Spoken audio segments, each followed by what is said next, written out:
ഈ വണ്ടികളിൽ കയറിയവരും കയറാൻ നിൽക്കുന്നവരും ഒരു പിക്നിക് പാർട്ടിയിൽപ്പെട്ടവരല്ല.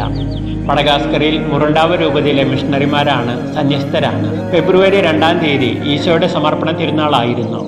മുറുണ്ടാവ രൂപതയിൽ നിന്നും 260 കിലോമീറ്റർ അകലെ കിടക്കുന്ന ഞങ്ങളുടെ കൊറോനയിലെ 7 ഇടവകയിലെ സമർപ്പിതർ ബെത്താലത്താരിൽ ഒരുമിച്ച് കൂടി ഏകദിന ധ്യാനം നടത്തി തങ്ങളുടെ സമർപ്പണം നവീകരിച്ചു. മഡഗാസ്കറിലെ ഏറ്റവും ചൂടുള്ള പ്രദേശങ്ങളിൽ ഒന്നാണ് ഞങ്ങളുടെ കൊറോന. ലോകത്തിന്റെ പല ഭാഗങ്ങളിലായി സ്ഥാപിക്കപ്പെട്ട വ്യത്യസ്ത സന്യാസ സഭകളിലൂടെ ഈ ഇടവകകളിൽ സേവനം ചെയ്യുന്ന എല്ലാ മിഷണറിമാരും അകലങ്ങളിൽ നിന്നും ഈ ശുദ്ധീകരണ സ്ഥലത്ത് സേവനത്തിനായി വന്നു ചേർന്നവരാണ്.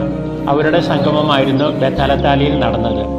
ഈശോ നമ്മളെ പഠിപ്പിച്ച സ്വർഗസ്ഥനായ പിതാവ് എന്ന പ്രാർത്ഥനയെക്കുറിച്ച് ഒത്തിരി വ്യാഖ്യാനങ്ങൾ നാം കേട്ടിട്ടുണ്ട്. യഥാർത്ഥത്തിൽ ഈശോ എന്തൊക്കെയാണ് അതിൽ ഉദ്ദേശിച്ചിട്ടുള്ളത് എന്ന് പറയുവാനുള്ള അറിവ് എനിക്കില്ല. എന്നാൽ ഞങ്ങളുടെ ജീവിതത്തിൽ അത് എന്തു പ്രകാശമാണ് നൽകുന്നത് എന്ന് ധ്യാനിക്കുമ്പോൾ ലളിതമായ ഉത്തരമാണ് മനസ്സിൽ തെളിയുന്നത്: സമർപ്പണം. ആ അർത്ഥനയ്ക്ക് 2 ഭാഗങ്ങളുണ്ടല്ലോ.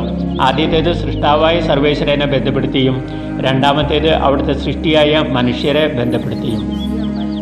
സൃഷ്ടാവിനെ അപ്പ എന്ന് വിളിച്ചു തുടങ്ങുന്ന ആദ്യ ഭാഗത്ത് തിരിച്ചറിവ് വന്ന ധൂർത്തുമക്കളുടെ ആഗ്രഹങ്ങളല്ലേ നാം വിളിച്ചോതുന്നത്. ഇവിടെ ഒരു സമർപ്പണത്തിൻ്റെ കരുതലുണ്ട്. ഇനി മുതൽ എൻ്റെയല്ല, അങ്ങയുടെ നാമത്തിനാണ് മഹത്വം. ഇനി മുതൽ അങ്ങയുടെ ഇഷ്ടം നടപ്പാക്കണം, അങ്ങയുടെ രാജ്യനീതി നടപ്പാക്കണം. അപ്പ എന്ന് വിളിച്ച് പ്രാർത്ഥിക്കുമ്പോൾ നിശബ്ദമായി നാം അപേക്ഷിക്കുന്നത് ഈ രാജ്യത്തിൽ മക്കളായ നമുക്കും ഒരു സ്ഥാനം വേണമെന്നല്ലേ. ആദ്യ ഭാഗത്ത് പറഞ്ഞ കാര്യങ്ങൾ നടപ്പിലാക്കുവാൻ എന്നെ കൂടി യോഗ്യനാക്കണമേ എന്നപേക്ഷിച്ചുകൊണ്ട് അയോഗ്യരായ നമ്മെ തന്നെ ശുദ്ധീകരിക്കപ്പെടുവാൻ സമർപ്പിക്കുകയല്ലേ രണ്ടാമത്തെ ഭാഗത്ത് നാം ചെയ്യുന്നത്. അനുദിനം നടക്കേണ്ട ഈ സമർപ്പണത്തിൻ്റെ തിരുനാളായി ഫെബ്രുവരിയിലെ ഈ തിരുനാളിനെ നമുക്ക് കാണാം. നമ്മുടെ സമർപ്പണ ജീവിതത്തിൽ ഈശോയ്ക്ക് വേണ്ടി എന്തുമാത്രം ചെയ്തു എന്നതിനേക്കാൾ അവിടത്തോടെ എത്ര വിശ്വസ്തത കാണിച്ചു എന്നതല്ല പ്രധാനം. സ്വാർത്ഥത വർദ്ധിക്കുമ്പോൾ വിശ്വസ്തത കുറയുന്നു. വിശ്വസ്തതയില്ലാതെ ആർക്കു വേണ്ടിയും നമുക്ക് സേവനം ചെയ്യുവാനാകില്ല.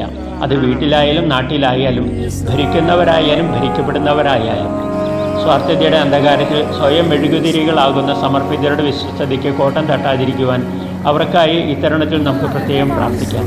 മഡഗാസ്കറിൽ നിന്നും ഫാദർ ജോൺസൺ തളിയത്ത്.